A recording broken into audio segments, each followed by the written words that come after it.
حضرت سمرہ سے مرفوعاً روایت ہے، یعنی رسول اللہ صلی اللہ علیہ وسلم نے فرمایا اپنے منہ کو مسواک کے ساتھ پاک رکھو کیونکہ یہ قرآن کا راستہ ہے۔ تو اپنے منہ کی صفائی اور اپنی زبان کی صفائی اور اپنے گلے کی صفائی، ان چیزوں کا بھی خاص خیال رکھیں۔ اور پھر وضو کے بعد دعا پڑھنا نہ بھولیں۔ یہ اپنے ڈیلی کے کاموں میں اگر آپ کو یاد نہیں رہتا تو کہیں لکھ کے لگا لیں۔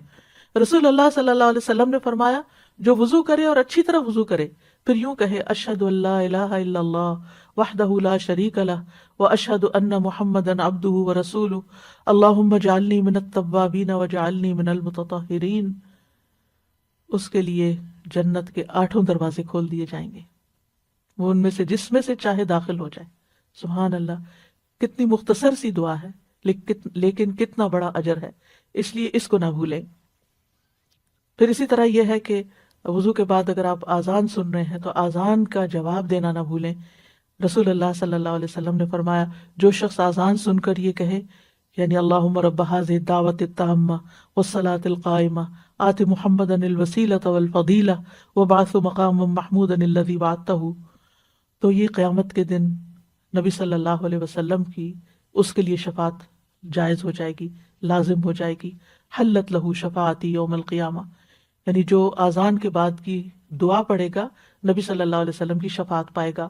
اور اسی طرح وہ دعا کی قبولیت کا وقت ہوتا ہے، اس وقت کے لیے دعا سوچ رکھے کہ میں نے کیا دعا مانگنی۔ ایک نماز سے دوسری نماز کے بیچ میں جو چیز آپ کو بودر کرے، پریشان کرے، نیکسٹ آذان سے پہلے سوچ رکھے کہ میں نے آذان کے بعد بھی یہ دعا خاص مانگنی، لیکن اس کے بیچ میں بھی آپ مانگ سکتے ہیں، اس منع نہیں ہے۔ پھر اسی طرح یہ ہے کہ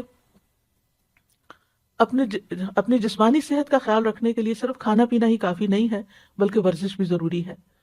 آپ بریدنگ ایکسرسائز کریں، آپ اسٹریچز کریں، آپ واک کریں اور اس میں 7 اذکار شامل کر لیں، یعنی اس ٹائم پر انسان اپنے اذکار مقرر کر لیں، جیسے تسبیحات ہیں، درود شریف ہے، استغفار ہے۔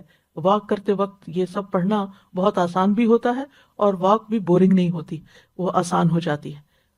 اور پھر اگر ایک وقت میں آپ کو زیادہ ٹائم نہیں ملتا واک کرنے کا، 2 منٹ کر لیجئے، 5 منٹ کر لیجئے، ایک تسبیح کی دیر میں کر لیجئے، دن میں کئی دفعہ 5 منٹ بھی اگر آپ کریں گے تو انشاءاللہ اس سے آپ کا جسم مضبوط رہے گا۔ اور پھر یہ کہ جسمانی مضبوطی کے ساتھ ساتھ اپنی جذباتی صحت کا بھی ضرور خیال رکھیں، اور جذباتی صحت کے لیے ضروری ہے کہ اللہ پر توکل ہو، اللہ سے محبت ہو، اللہ سبحانہ وتعالیٰ کے ساتھ ایک تعلق ہو، دل ہی دل میں اللہ کو پکاریں، اس کو یاد کریں اور اس سے محبت پر خوش ہو جائیں۔ یعنی محبت جو ہے وہ انسان کو خوشی بخشتی ہے، تو جس شخص کی زندگی میں رب کی محبت آ جائے اس سے زیادہ خوش قسمت کوئی نہیں، اور اسی کو اپنا وکیل سمجھیں، اسی پر بھروسہ کریں، اسی سے دعائیں مانگیں، اسی سے لو لگائیں، اسی سے اپنے سارے شکوے شکایتیں کریں، اسی کو اپنے ساری مشکلات بتائیں اور اسی سے حل مانگیں۔ رب المشرق والمغرب لا الہ الا ہو فاتخذہ وکیلا، یہ سورۃ المزمل کی آیت ہے۔ شروع میں نبی صلی اللہ علیہ وسلم نے جب تبلیغ کا کام شروع کیا تو کیسی مشکلات پیش آئیں، لیکن آپ کو کیا بتایا گیا کہ اللہ رب العزت ہی کو اپنا وکیل بنائیں، اسی کو کارساز سمجھیں، اور اگر کہیں خوف خطرہ محسوس ہو تو اپنے آپ کو اپنے رب کی پناہ میں دیں۔ سورۃ غافر میں آتا ہے وقال موسیٰ انی عذت بربی وربکم انی عذت بربی وربکم من کل متکبر لا یؤمن بیوم الحساب۔ موسیٰ علیہ السلام کو جب فرعونیوں کا خوف ہوا تو انہوں نے کہا بے شک میں نے اپنے رب اور تمہارے رب کی پناہ لے لی، ہر اس متکبر سے جو یوم حساب پر ایمان نہیں رکھتا۔ تو جو چیز آپ کو کسی انسان کی طرف سے کوئی خوف محسوس ہو، کہیں پریشانی محسوس ہو، تو فوراً اس آیت کو پڑھ کر بلند آواز میں اپنے آپ کو تسلی دیں۔ حقیقت یہ ہے کہ قرآن مجید کے ساتھ اگر آپ کا تعلق مضبوط ہو تو آپ کو روزانہ کے مسائل کا حل اس میں ملتا ہی چلا جائے گا، اور حالات جس طرح کے بھی ہوں اللہ کی رحمت سے پر امید رہیں۔ اور اللہ کی رحمت کس کے قریب ہوتی ہے؟ محسنین کے، ان رحمت اللہ قریب من المحسنین۔ چاہے آپ طوفانوں کی زد میں ہو پھر بھی اللہ کی طرف رجوع کریں۔ موسیٰ علیہ السلام کی قوم آگے سمندر تھا اور پیچھے فرعون تھا، پریشان ہو گئی تو موسیٰ علیہ السلام نے کہا قال کلا ان معی ربی سیہدینی، ہرگز نہیں، پریشانی کی بات ہی نہیں، بے شک میرے ساتھ میرا رب ہے، وہ ضرور مجھے راستہ بتائے گا۔ اسی طرح کام کاج کے دوران غور و فکر جاری رکھیں، ذکر جاری رکھیں، اللہ سے دل دل میں باتیں کرتے رہیں، دعائیں کرتے رہیں۔ عقل مند لوگ قرآن مجید میں ان کو بتایا گیا الذین یذکرون اللہ قیاما وقعودا وعلی جنوبہم وَيَتَفَكَّرُونَ فِي خَلْقِ السَّمَاوَاتِ وَالْأَرْضِ رَبَّنَا مَا خَلَقْتَ هَذَا بَاطِلًا سُبْحَانَكَ فَقِنَا عَذَابَ النَّارِ۔ کون ہے عقل مند لوگ؟ وہ جو کھڑے بیٹھے اور لیٹے اللہ کو یاد کرتے رہتے ہیں اور آسمانوں اور زمین کی پیدائش میں غور و فکر کرتے ہیں کہ اے ہمارے رب، اور کہتے ہیں اے ہمارے رب تو نے یہ سب کچھ بے مقصد پیدا نہیں کیا، تو پاک ہے، ہمیں آگ کے عذاب سے بچا۔ اور خاص طور پر جب آپ کچن میں کام کر رہے ہوں، کوکنگ کر رہے ہوں، اس وقت روزانہ کوشش کرے کہ آگ کے عذاب سے پناہ کی دعا کرے، کیونکہ وہاں آگ قریب ہوتی ہے تو انسان کے پھر دل سے دعا نکلتی ہے، یعنی اس سے بہتر موقع کوئی نہیں ہوتا کہ جب انسان آگ سے بچنے کی دعا کرے۔ تو کہنے کا مطلب یہ ہے کہ ذکر صرف مصلے پر نہیں ہوتا، ذکر چلتے پھرتے اٹھتے بیٹھتے کام کاج کرتے آپ کی زبان اللہ کے ذکر سے تر رہے، اور کیونکہ اللہ کا ذکر جو ہے کثرت سے کرنا کامیابی کا باعث ہے۔ سورۃ انفال میں آتا ہے وَاذْكُرُوا اللَّهَ كَثِيرًا لَعَلَّكُمْ تُفْلِحُونَ، اور اللہ کو بہت زیادہ یاد کرو تاکہ تم فلاح پاؤ۔ الا بذکر اللہ تطمئن القلوب، سن لو اللہ کی یاد سے دل اطمینان پاتے ہیں۔ اور سب سے افضل ذکر کیا ہے؟ لا الہ الا اللہ، خصوصاً جب دل گھبرائے تو کثرت سے پڑھے لا الہ الا اللہ۔ اس کا یہ مطلب نہیں کہ صرف ایک تسبیح کر کے رکھ دیں، اٹھتے بیٹھتے بھی لا الہ الا اللہ، اللہ اکبر، الحمدللہ، اللہ تیرا شکر ہے، سبحان اللہ، استغفر اللہ، یہ زبان پہ جاری ہوتے رہنے چاہیے تاکہ جب موت کا وقت آئے تو ذکر کرنے میں، لا الہ الا اللہ پڑھنے میں کوئی مشکل نہ ہو۔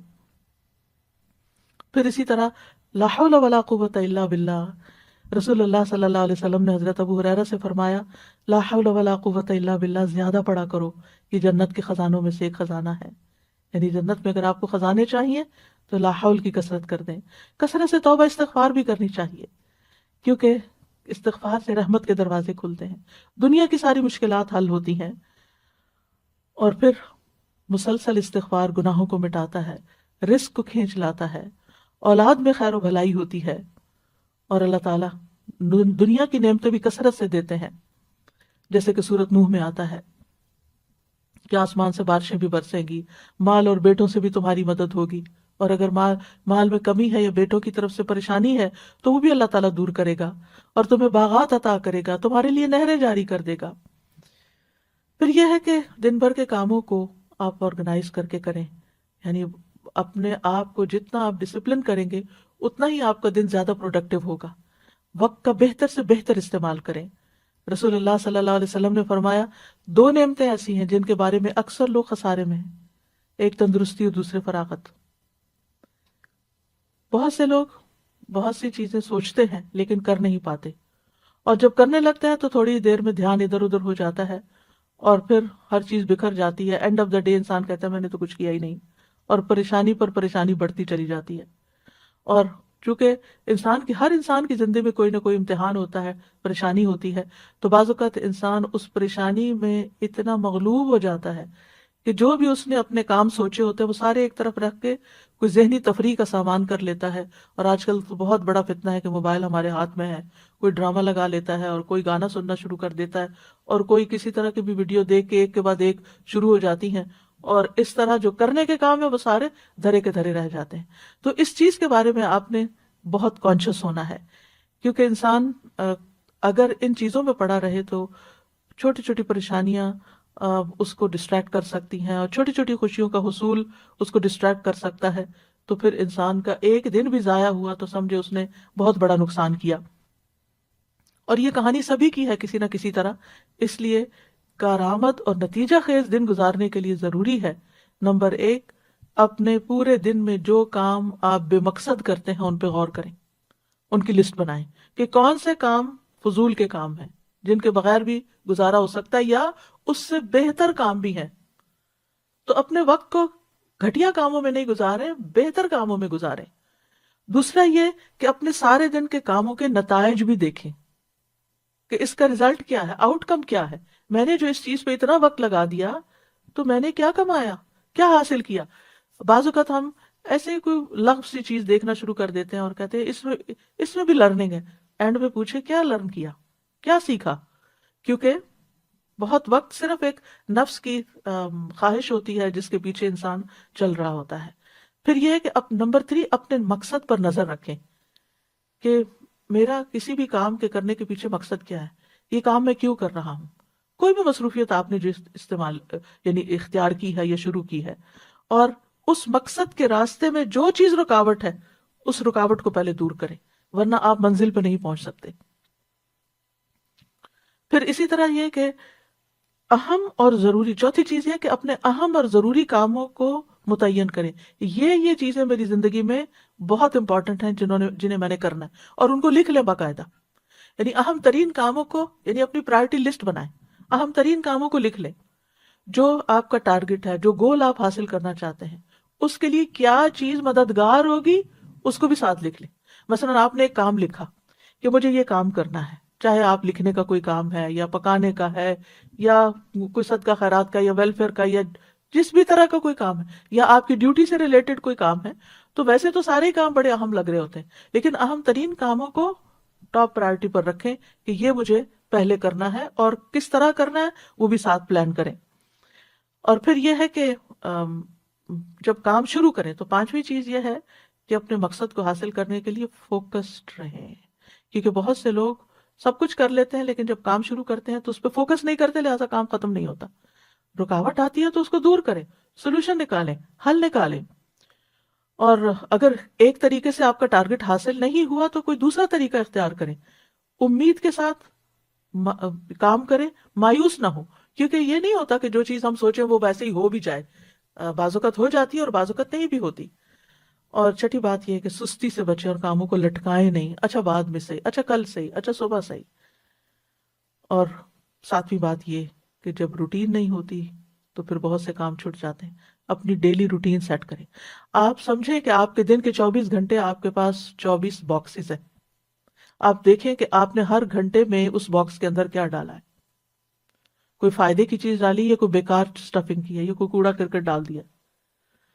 اور قیامت کے دن جب آپ جا کے وہ باکس کھولیں گے تو آپ کو پتہ چلے گا کہ یہ گھنٹہ بھی بیکار تھا اور یہ بھی، یہ میں نے کیوں کیا.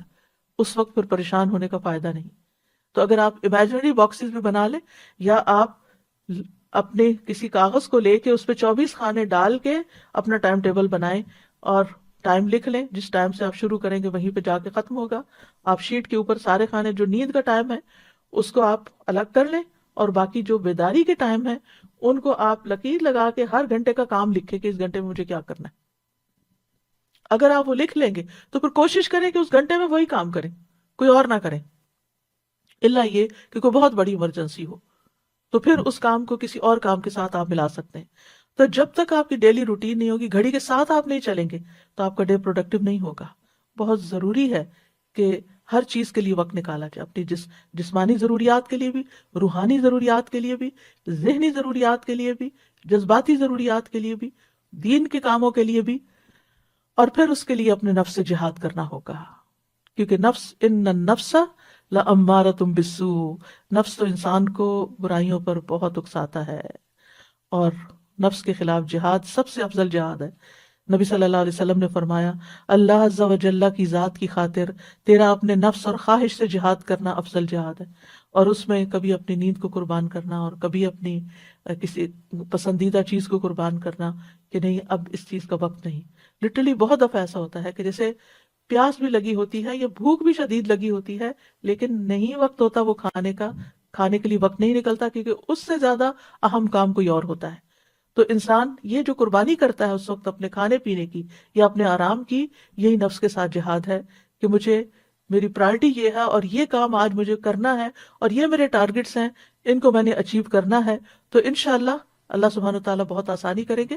اور کچھ چیزیں آپ پھر ملٹی ٹاسکنگ میں بھی لا سکتے ہیں، 2 کام اکٹھے بھی کر سکتے ہیں تاکہ آپ کا وقت بچے. اور اگر آپ وقت میں برکت لانا چاہتے ہیں نا تو 5 نمازیں وقت کی پابندی کے ساتھ ادا کریں، کیونکہ ان الصلاۃ کانت علی المؤمنین کتابا موقوتا، بے شک نماز ایمان والوں پر ہمیشہ سے ایسا فرض ہے جس کا وقت مقرر کیا ہوا ہے. اور سب سے افضل عمل کیا ہے؟ نماز کو اس کے اول وقت پر ادا کرنا.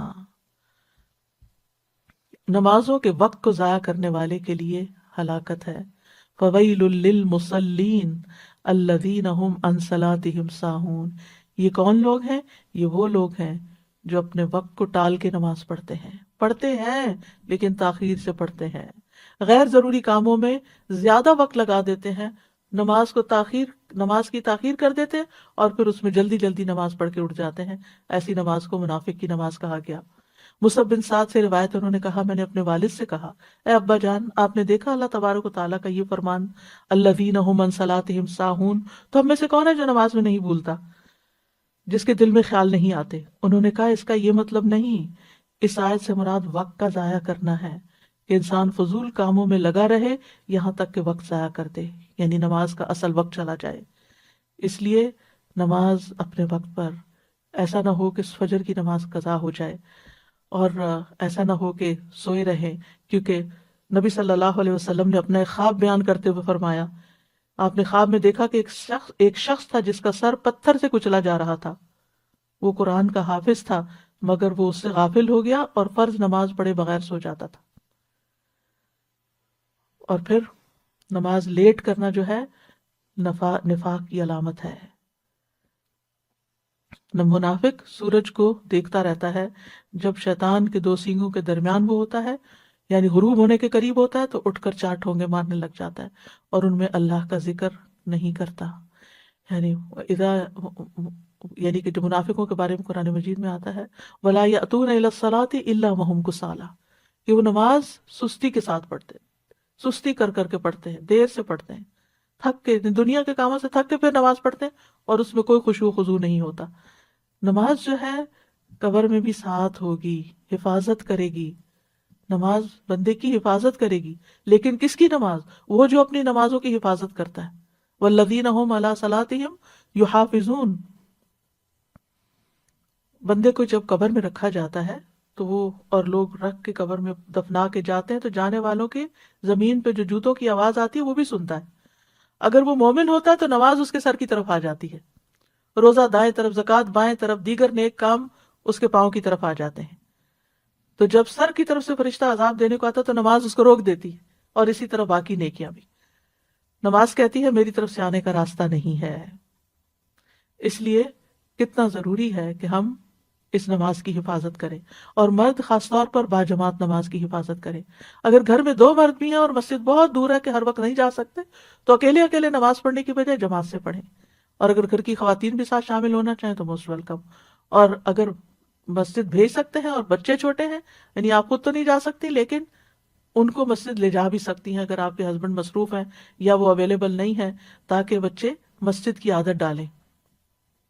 اور پھر نماز کے وقت سے ذرا پہلے جائیں تاکہ نماز کی سنتیں ادا ہوں۔ جو شخص دن میں 12 رکعتیں ادا کرے اس کے لیے جنت میں گھر بنا دیا جاتا ہے، 2 فجر سے پہلے، 4 ظہر سے پہلے، 2 ظہر کے بعد، 2 مغرب کے بعد اور 2 عشاء کے بعد، یہ 12 رکعتیں بنتی ہیں۔ اور آپ دیکھیے کہ اگر ہر روز آپ کے لیے جنت میں ایک محل تیار ہو رہا ہے، ایک محل تیار ہو رہا ہے، ایک محل تیار ہو رہا ہے، سوچیے آپ نے وہاں ہمیشہ رہنا ہے، ہمیشہ ہمیشہ، موت نہیں۔ سوچیے کبھی دل پھٹنے کو آتا ہے جب انسان یہ سوچتا ہے، اور ہر روز ایک نئے محل میں، ہر روز ایک نئے محل میں، کیونکہ اس نے دنیا میں اتنے محلات ہر روز سنتیں پڑھ کے بنا لی ہے کہ ہر روز اس کے لیے ایک نئی نعمت ہے۔ یہ وہ چیزیں جن کی دنیا میں لوگ تمنا کرتے ہیں، لیکن دنیا میں یہ سب کچھ نہیں مل سکتا۔ دن کی 12 رکعتیں ادا کرنے میں زیادہ سے زیادہ کتنا ٹائم لگ جائے گا؟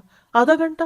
2 رکعتیں پڑھنے میں 4 منٹ لگتے ہیں، اور 12 کے 24 منٹ، 6 منٹ اوپر لگا لیں، آدھے گھنٹے کی بات ہے، لیکن کتنا بڑا سودا ہے آپ کا اور کتنا بڑا نفع۔ صرف 1 سال کے دوران جو سنت موقدہ پڑھتا ہے اور نہیں پڑھتا، اس کے درمیان 4320 رکعات کا فرق ہو جاتا ہے۔ 1 رکعت وتر پڑھنے اور نہ پڑھنے والے کے درمیان 365 رکعت کا فرق ہو جاتا ہے۔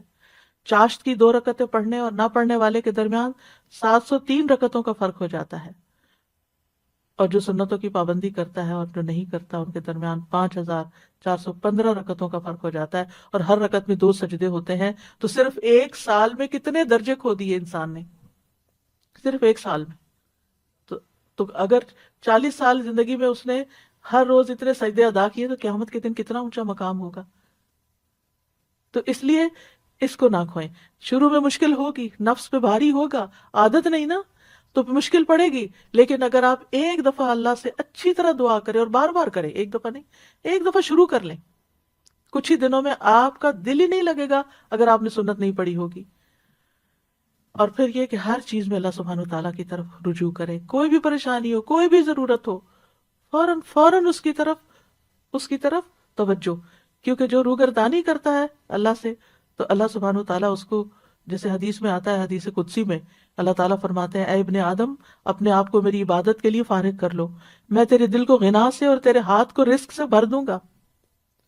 اور اے ابن آدم، تو مجھ سے دور نہ ہو، ورنہ میں تیرے دل کو فقر سے اور تیرے ہاتھ کو مصروفیت سے بھر دوں گا. دنیا میں اتنا مصروف کرے گا اللہ کہ پھر عبادت کے لیے وقت نہیں ملے گا، اور دنیا تو یہی رہ جائے گی. جتنا مرضی سجا بنا لے، جتنی مرضی بڑھا لے. اور پھر یہ کہ ہر کام عبادت سمجھتے ہوئے کریں. ہر کام، جیسے کھانا پکانا، واشنگ کرنا، لانڈری کرنا، گھر کی صفائی کرنا، برتن دھونا، یہ ساری کی ساری چیزیں عبادت ہے، کیونکہ آپ دوسروں کی خدمت کر رہے ہیں.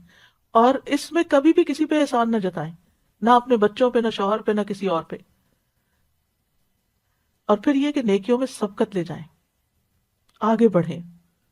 یعنی جو لوگ نیک کام میں جلدی کرتے ہیں، اولئک یسارعون فی الخیرات وہم لہا سابقون، جو لوگ نیک کاموں میں جلدی کرتے ہیں یہی ان میں آگے نکلنے والے ہیں. کوشش کریں کہ نیکی کے ہر کام میں حصہ ڈالیں. ابو ہریرہ کہتے ہیں رسول اللہ صلی اللہ علیہ وسلم نے فرمایا، آج تم میں، یعنی دن بھر کے کرنے کے کام ہے نا، اسی مناسبت سے یہ حدیث سنا رہی ہوں. آپ نے فرمایا، آج تم میں سے کس نے روزے کی حالت میں صبح کی؟ ابو بکر رضی اللہ عنہ نے فرمایا، میں نے. عرض کیا، میں نے. آپ نے فرمایا، آج تم میں سے کس نے مریض کی عادت کی؟ ابو بکر رضی اللہ عنہ نے کہا، میں نے. آپ نے فرمایا، تم میں سے کس نے جنازے میں شرکت کی؟ ابو بکر رضی اللہ عنہ نے کہا، میں نے. آپ نے پوچھا، کس نے مسکین کو کھانا کھلایا آج؟ حضرت ابو بکر نے کہا، میں نے. مروان کہتے ہیں، مجھے معلوم ہوا کہ اس پر نبی صلی اللہ علیہ وسلم نے فرمایا کہ جب کسی شخص میں ایک دن میں یہ ساری خصلتیں جمع ہو جائیں، یعنی یہ سارے کام وہ ایک دن میں کر لے، دن بھر کرنے کے کاموں میں اگر یہ موقع مل گئے اور اس نے کر لیے، وہ جنت میں ضرور داخل ہوگا. کتنی بڑی بات ہے. لیکن ہم بعض اوقات ہمیں پتہ بھی ہوتا ہے. اور پھر مردوں کے لیے خاص طور پہ جنازہ پڑھنا، تو اس میں ایک جنازے کا جو ثواب ہے 2 قرات کے برابر، کوئی قرات جو ہے وہ پہاڑ برابر ہوتا ہے. تو جب ایک صحابی کو دیر سے یہ حدیث پتہ چلی تو وہ ہاتھ ملنے لگے، یعنی پچھتانے لگے کہ ہم نے اتنے قرات ضائع کر دی ہے. کتنے مواقع تھے. بہت سے لوگ حرم جاتے ہیں، وہاں جنازہ پڑھنے کا وقت بھی ہوتا ہے، لیکن اس کو نکل پڑتے ہیں. تو وہ کتنے منٹ لگتے، چند اور منٹ، جو دعا یاد کر لے انسان اور بخشش کرتا رہے. اور جب دوسروں کے لیے آپ کریں گے تو کوئی آپ کے لیے بھی کرے گا. پھر یہ کہ نیکیوں کے کام کرنے کے ساتھ ساتھ گناہوں سے ضرور بچیں، یعنی نافرمانی کے کاموں سے بچیں. یہ بھی کرنے کا کام ہے. جہنم کے سامنے رکھے نا انسان تو گناہوں سے بچ سکتا ہے. جہنم کی حقیقت جب سمجھ آ جاتی ہے نا انسان کو، تو زندگی کا رخ بدل جاتا ہے، زندگی تبدیل ہو جاتی ہے. تو اس لیے اچھے کام بھی کریں، لیکن ساتھ برائیوں سے بچیں بھی ضرور. یعنی ایسے کام نہ کریں کہ جس سے لوگوں کو اذیت ہو، دوسروں کو اریٹیٹ نہ کریں، نیگ نہ کریں. کوئی ایسا کام نہ کریں کہ جس سے دوسرا آپ سے بیزار ہونے لگے. اور اس کے لیے کرائیٹیریا، جو اپنے لیے پسند نہیں وہ دوسرے کے لیے بھی نہ کریں. پھر یہ ہے کہ اللہ کی محبت کی خاطر، اللہ کے چہرے کی خاطر یہ کام کیا کریں کہ لوگوں سے اچھے اخلاق سے پیش آئیں، کیونکہ میزان میں سب سے بھاری نیکی اچھا اخلاق ہوگا. اور اس میں سب سے پہلے اپنے والدین کو خوش کریں، ان کی پیشانی چومیں، ان کے چھوٹے چھوٹے کام کریں، ان کے ساتھ جو بھی نیکی کر سکتے ہیں زندگی میں کریں. اور اگر فوت ہو چکے ہیں تو ان کے لیے صدقہ خیرات کرتے رہیں، دعائیں کرتے رہیں، ان کی زندگی میں بھی اور مرنے کے بعد بھی. رب ارحمہما کما ربیانی صغیرا، رب ارحمہما کما ربیانی صغیرا. اے میرے رب، ان پہ رحم فرما جیسے انہوں نے مجھے بچپن میں شفقت سے پالا تھا. سب کے لیے خیر کا باعث بنے، خصوصاً گھر والوں کے لیے. اور اس خیر میں صرف ان کی دنیا بنانا ہی نہیں ہے، ان کی آخرت کی بھی فکر کریں. یعنی بعض اوقات ہم لوگ خود دین کی طرف آ جاتے ہیں لیکن گھر والوں کو بھول جاتے ہیں. پھر اسی طرح یہ ہے کہ کسی کے سوال سے تنگ نہ ہو، چاہے بچے ہی کوئی چیز مانگ رہے ہیں یا ویسے کوئی سوال پوچھ رہے ہیں، آپ سے پوچھے جا رہے ہیں تو پریشان نہ ہو. یا کوئی اور آپ سے مسئلہ پوچھ لیتا ہے تو ڈانٹے نہیں. وَأَمَّا السَّائِلَ فَلَا تَنْهَرْ. کیونکہ بعض اوقات یہ ہوتا ہے جو والدین بزرگ گھر میں ہو وہ ایک ہی بات بار بار پوچھتے ہیں، یا آپ کے ہسبینڈ ایک ہی چیز روز پوچھنے شروع ہو جاتے ہیں، تو اس پر آپ کو غصہ آ جاتا ہے کہ کل بھی بتایا تھا پھر آج وہی بات پوچھ رہے ہیں.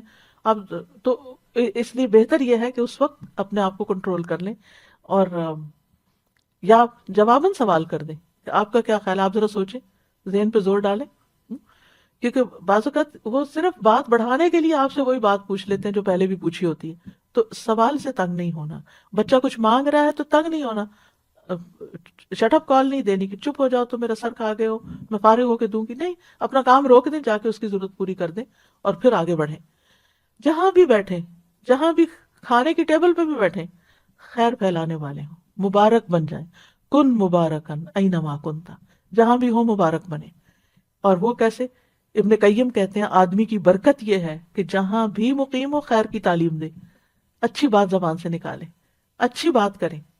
اسی لیے نبی صلی اللہ علیہ وسلم کھانے میں نقص نہیں نکالتے تھے کہ وہ یعنی کہ ہو سکتا ہے آپ کو پسند نہ ہو لیکن دوسرے کو بھی آپ بدمزہ کر رہے ہیں کھانے کی شکایت کر کر کے. اور بچوں کی تربیت کے لیے کھانا کھانے کا وقت بہترین وقت ہے جب آپ ان کے ساتھ بیٹھ کر آپ ان کو کوئی اچھی بات بتا سکتے. لیکن اللہ کی خاطر اس وقت ان کی کھچائی نہ شروع کر دیں کہ دن بھر کے بعد اب ہاتھ آئے ہیں.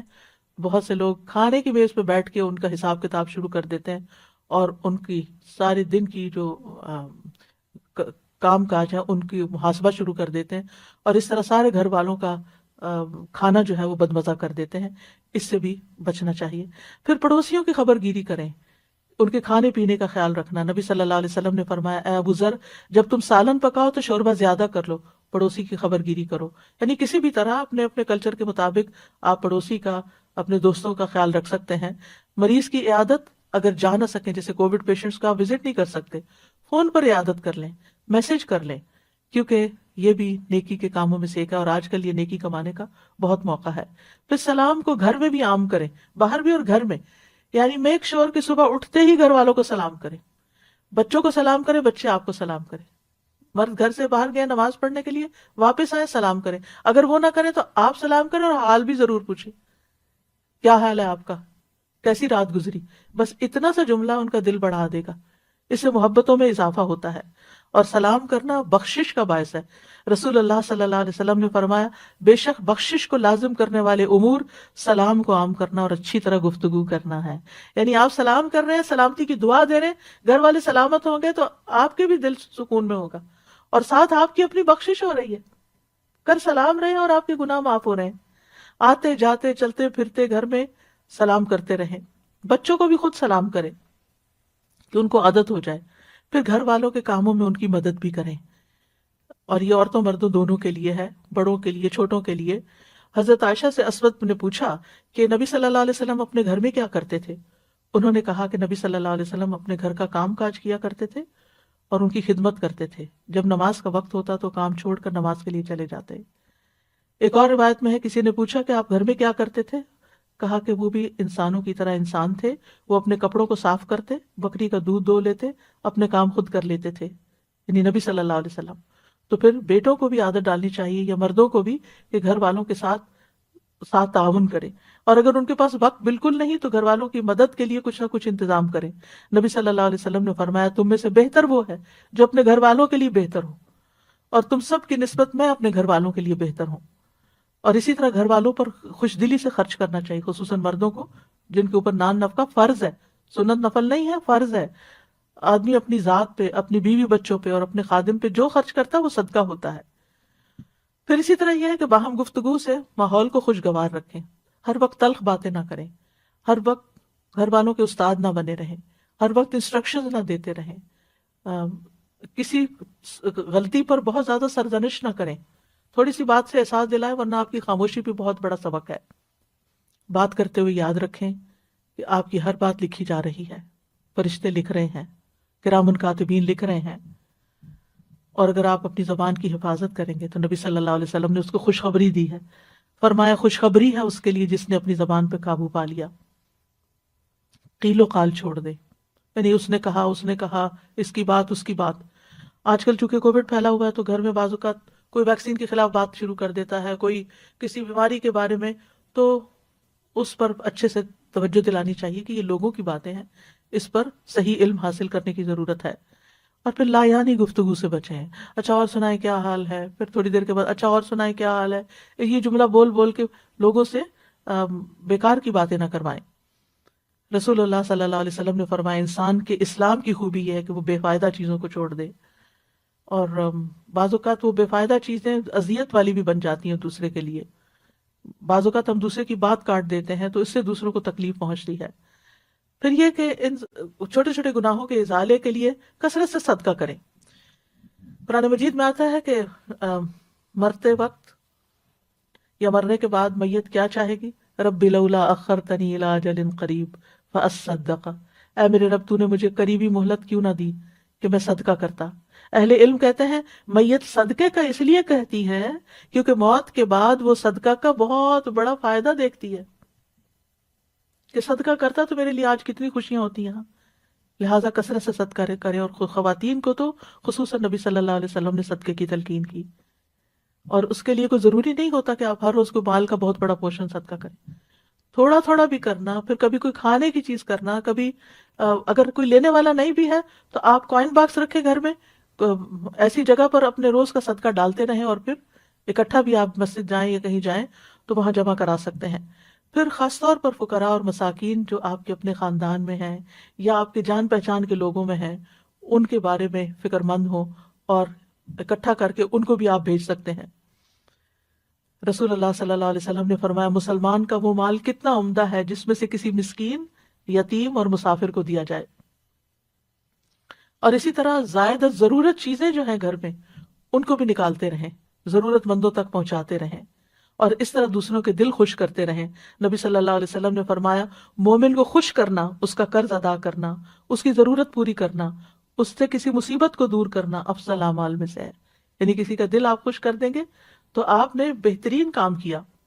پھر اسی طرح بات بات پہ غصے سے بچیں، ناراض ہونے سے بچیں، ایٹیٹیوڈ دکھانے سے بچیں، قطع رحمی سے بچیں، چھوٹی چھوٹی باتوں پر بہت بڑا ری ایکشن ظاہر نہ کریں، دوسروں کو معاف کرنے والے بنیں۔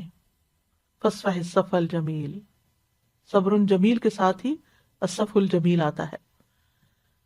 قرآن مجید میں آتا ہے ایمان والو تمہاری بیویوں اور بچوں میں سے، ازواج کا لفظ آتا ہے بیوی شوہر دونوں کے لیے ہو سکتا ہے، بعض تمہارے دشمن ہیں، سو ان سے ہوشیار رہو، اور اگر تم معاف کر دو اور درگزر کرو تو بے شک اللہ بھی بے حد بخشنے والا نہایت رحم والا ہے۔ لہذا بہت ضروری ہے کہ ہم گھر والوں کی غلطیاں معاف کر کے دل صاف کرتے رہیں۔ فرمایا تمہارے مال اور تمہاری اولاد تو محض ایک آزمائش ہے، اور جو اللہ کے پاس ہے وہ بہت بڑے اجر والا ہے۔ واللہ عندہ اجر عظیم، اور اللہ کے پاس بہت بڑا اجر ہے۔ کسی پر ظلم کرنے سے بچیں، مظلوم کی آہ سے بچیں، مظلوم کی بد دعا عرش تک جاتی ہے، چاہے وہ آپ کا بچہ ہی کیوں نہ ہو۔ دل کی سختی سے بچیں، کیونکہ محروم ہے وہ شخص جس کی نماز میں خشوع نہیں اور وہ روتا نہیں۔ کوشش کریں دن کی کسی نہ کسی نماز میں آپ کو رونا ضرور آئے۔ پھر اسی طرح برے خیالات اور بدگمانیوں سے بچیں، خود بھی سکون میں رہیں گے، دوسروں کے لیے بھی سکون کا باعث ہوں گے۔ بدگمانیوں کو دل میں جڑ نہ پکڑنے دیں۔ اسی طرح آپ غیبت سے بچ سکیں گے اور بہتان تراشی سے بچ سکیں گے۔ مشکل آ جائے تو صبر اور نماز سے مدد مانگیں۔ انبیاء کا طریقہ یہ تھا کہ جب کوئی پریشانی آتی فوراً نماز کی طرف لپکتے تھے۔ پریشانی اور غم میں لا الہ الا اللہ پڑھے، یہ عرش تک جانے والا کلمہ ہے۔ دعاؤں کو لازم کر لیں، اٹھتے بیٹھتے دل میں چھوٹی سی کوئی مشکل آ گئی نا فوراً دیر اینڈ دین دعا کریں، اور تنگی کے بعد آسانی کا انتظار کریں۔ ان مع العسر یسرا فان مع العسر یسرا، کیونکہ صبر کے مدد جو ہے صبر کے ساتھ آتی ہے، تنگی کے ساتھ ہی کشادگی ہے، اور سختی کے ساتھ آسانی بھی ہے۔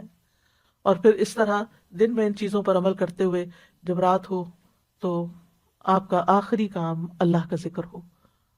سونے کے مسنون اذکار جو ہیں، یعنی سوتے وقت کے مسنون اذکار، ان کو پڑھنا نہ بھولیں۔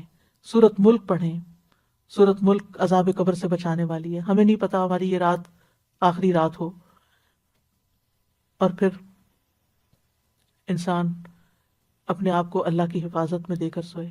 اگر باوضو سو سکیں تو بہت اچھا ہے، کیونکہ جب بھی آپ کی آنکھ کھلے گی اور آپ سائڈ بھی بدلیں گے تو فرشتہ آپ کے لیے دعا کرتا رہے گا، جو اس کام پر مقرر ہو جائے گا آپ کے لیے کہ آپ کے لیے بخشش کی دعا کرے۔ تو ایک مومن کا دن پروڈکٹیو دن ہوتا ہے۔ میں نے باقی روزمرہ کی روٹین سے متعلق باتیں اس لیے نہیں کی کہ ہر ایک کے اپنے دنیا کے کام جو ہیں الگ الگ ہیں، لیکن جب آپ اپنے کاموں کا اور عبادات کا وقت مقرر کریں گے اور نیکی کے یہ کام کریں گے تو انشاءاللہ خیر ہی خیر ہوگی،